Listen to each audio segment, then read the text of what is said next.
সোমাবলে পাৰিম না ছাৰ? সোমাই চোৱা প্ৰথমতে পাৰিবানে নোৱাৰা। পাৰিম ছাৰ। তেনেহলে প্ৰথমতে তুমি বহি লোৱা। Thank you sir. আচ্ছা, প্ৰথমতে তোমাৰ পৰিচয়টো দিয়া লাহেকৈ। ছাৰ, মোৰ নামটো হৈছে উৰেকান্ত। মই মানুহক উৰি উৰি খেদিব পাৰোঁ, সেইকাৰণে মোৰ নামটো উৰেকান্ত ৰাখিলে। এইটোচোন খুব ভাল কথা। আমাক এনেকুৱা কেণ্ডিডেটৰ প্ৰয়োজন হৈ আছিলে। বাৰু, তুমিতো জানা এইটো বেলেগ ধৰণে বাছনি কৰা হৈছে, মানে ইণ্টাৰভিউটো অকণমান বেলেগ, পুলিচৰ চাকৰিৰ বাবে। হয় ছাৰ, মই জানো, আৰু মই আপোনালোকৰ এই ইণ্টাৰভিউটোৰ বাবে যে এজন বেষ্ট কেণ্ডিডেট সেইটো প্ৰমাণ কৰিবৰ কাৰণে আজি মই ইণ্টাৰভিউ দিবলৈ আহিছো। ৱাও, এইটো খুব ভাল কথা, খুব ভাল কথা। ঠিক আছে, তেনেহলে মই ২-৩টা ৰাউণ্ডত প্ৰশ্ন সুধিম। তুমি যদি ভালকৈ উত্তৰ দিবলৈ পাৰা তেনেহলে তোমাৰ পুলিচৰ চাকৰিটো পাক্কা। হ'ব ছাৰ। কোৱাচোন, কোৱা প্ৰথম প্ৰশ্ন। অসমৰ প্ৰথমজন পুলিচ কোন আছিল? এইটো আৰু কেনেকুৱা প্ৰশ্ন? কি ভাবিছা, কোৱা। হয় ছাৰ, হয় ছাৰ। অসমৰ প্ৰথমজন পুলিচ মানুহ ছাৰ, মানুহ। অসমৰ প্ৰথমজন পুলিচ মানুহ আছিল, মানুহ। হয় ছাৰ, অসমৰ প্ৰথমজন পুলিচ মানুহ নাথাকি গৰু আছিলে বুলি ভাবিছে নেকি আপুনি? হেৰৌ বোপাই, মানুহ বুলি ময়ো জানো, কিন্তু মানুহজনৰ নামটো কি সেইটো সুধিছো। ছাৰ, মই কথা এটা কবলৈ পাৰিম না? কোৱা। ইণ্টাৰভিউত ছাৰ এইবিলাক প্ৰশ্ন সুধিলে আপোনালোক অধঃপতনলৈ যাব। পুলিচৰ কাম কি? পুলিচৰ কাম হৈছে চুৰ ধৰা, কেছ ৰেজিষ্টাৰ কৰা, সমাধান দিয়া, সমস্যা সমাধান কৰি তোলা। গতিকে ইণ্টাৰভিউত ছাৰ সেইবিলাক কুৱেশ্যন সুধিব লাগে। ধৰি লৈছো মই পুলিচৰ চাকৰি পাই গলো, চুৰ এটাও ধৰিলো, তাৰ পাছতে মই চুৰটো কি কাৰণে কি হ'ল নহল সেইবিলাকহে সুধিম। তাক মই সুধিম নেকি যে বোপাই প্ৰথমজন পুলিচ কোন আছিল তই জানো? নুসুধিম নহয়। গতিকে যিটো প্ৰয়োজন সেইটো সুধিব লাগে। এইডালেচোন মোকহে শিক্ষা দিছে। কম কেণ্ডিডেট নহয় কিন্তু এইডাল। এনেকুৱা অনুভৱ হৈছে যেন মই নহয় তুমিহে মোক ইণ্টাৰভিউ লৈ আছা। আৰম্ভণিহে, কণ্টিনিউ কৰি যাওক। ঠিক আছে দিয়া। এইবাৰ দ্বিতীয় প্ৰশ্নটোলৈ আগবাঢ়িছো। বাৰু কোৱাচোন, তুমি যে পুলিচৰ চাকৰিৰ বাবে ইণ্টাৰভিউ দিবলৈ আহিছা, তাৰ মেইন উদ্দেশ্য কি? প্ৰথম কথা ছাৰ, মই মিছা কথা কৈ খুব বেয়া পাওঁ। আৰু দ্বিতীয় কথা, এই ইণ্টাৰভিউটো দিবলৈ অহাৰ মোৰ কোনো পাৰ্টিকুলাৰ উদ্দেশ্য নাই। মই গান গাই আছিলো, এজন কেণ্ডিডেটে, বিশেষকৈ মোৰ বন্ধু, সি আহিলে ঘটনাটোৰ বিষয়ে বুজালে আৰু মই আহিলো ইণ্টাৰভিউত বহি দিলো, বছ ইমানে। এইডাল মানে মাল মাগুৰ। তাৰ মানে তোমাৰ বেলেগ পাৰ্টিকুলাৰ একো ৰিজন নাই, উদ্দেশ্য নাই, মুঠতে তুমি বেলেগে কোৱা কাৰণে আহি গৈছা, হয় ন? হয় বুলিয়ে ক'ব পাৰিছা।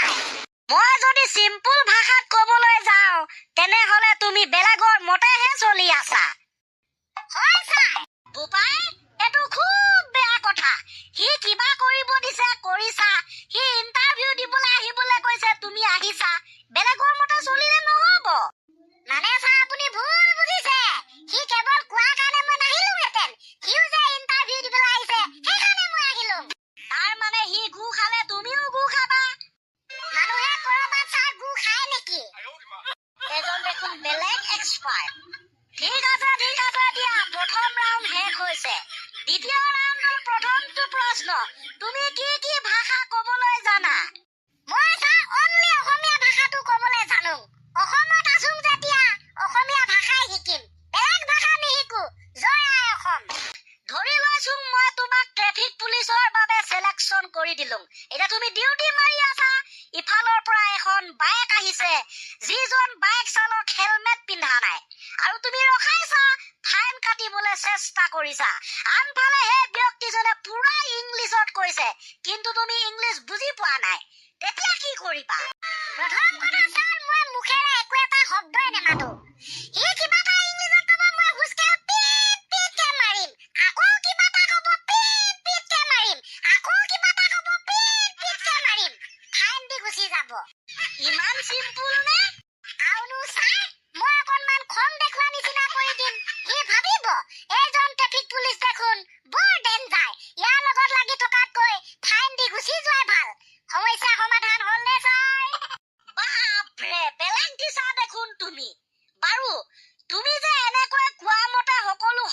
হ'ব তাৰ কি প্ৰমাণ আছে?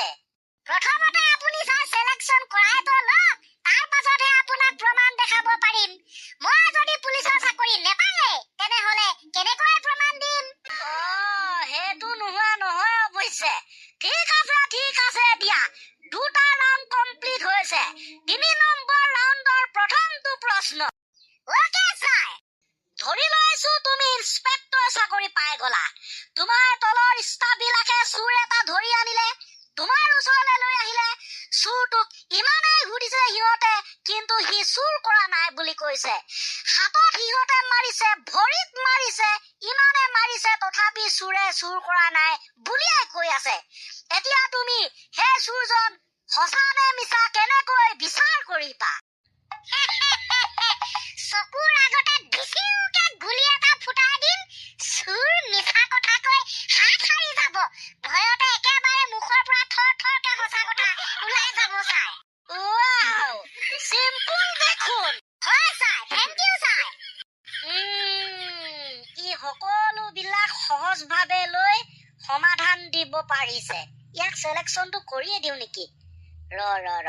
আৰু এটা ষ্টেপ ফলো কৰো। ঠিক আছে, 3 নম্বৰ ৰাউণ্ড কমপ্লিট হৈছে।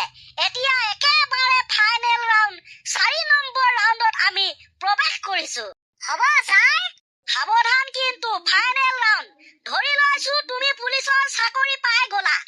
বেলেগে তোমাক ঘুষ দিব লৈছে যিকোনো কামৰ কাৰণে। তুমি এতিয়া ঘুষ লবা নে নোলোৱা? তুমি বেলেগৰ পৰা পইচা খাবা নে নোখোৱা? ছাৰ, বেলেগে ঘুষ দিলে ময়ো ল'ম। ইণ্টাৰভিউতে ঘুষ ল'ম বুলি কৈছা, তোমাক কেনেকৈ সিলেকশন কৰিম? আৰু এটা কথা ছাৰ, আপুনি মন কৰিছেনে? অসমৰ প্ৰায়বিলাক পুলিচে ঘুষ লৈ কাম কৰে। ময়ো সিহঁতৰ দৰেই পুলিচ হ'ম। সিহঁতে ল'লেতো মই ল'বই লাগিব। মিছামিছি বদনামটো ৰাইজৰ পৰা শুনিব নোৱাৰো না। গতিকে প্ৰথমতে বেলেগ পুলিচে যি ঘুষ লয় সেইবিলাক নাইকিয়া কৰিব লাগে, তেতিয়া ময়ো নল'ম। অকে। 4 নম্বৰ ৰাউণ্ড অৰ্থাৎ ফাইনেল ৰাউণ্ড কমপ্লিট। এতিয়া তোমাক মই ৰিজাল্টৰ কথা কম। ৰিজাল্ট বা কি হয় ছাৰ? চিন্তা কৰাৰ কোনো প্ৰয়োজন নাই।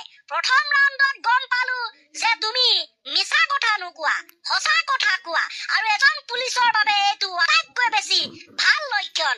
গতিকে প্ৰথম ৰাউণ্ডত তুমি সিলেকশন হৈছা। Thank you sir. ৱেলকাম। দ্বিতীয় ৰাউণ্ডত তুমি ট্ৰেফিক পুলিচ হৈ ভাল কিছুমান বুদ্ধি উলিয়াইছা। বুদ্ধিয়ে তুমি কাম কৰিছা। যিকোনো কাম সহজতে কৰিব পাৰিবা বুলি আশা কৰিলো। তাৰ বাবে তুমি সিলেকশন হৈছা। Thank you sir. আৰু একেদৰে 3-4 নম্বৰ ৰাউণ্ডতো ভাল সমস্যাৰ সমাধান উলিয়াইছা। সহজতে গুলি ফুটাই তুমি চুৰজনৰ আচল কথা উলিয়াইছা। আৰু 4 নম্বৰ ৰাউণ্ডত তুমি ভাল কথা এটা ক'লা যে বেলেগে ঘুষ লোৱা কামটো নাইকিয়া কৰিব লাগে। U R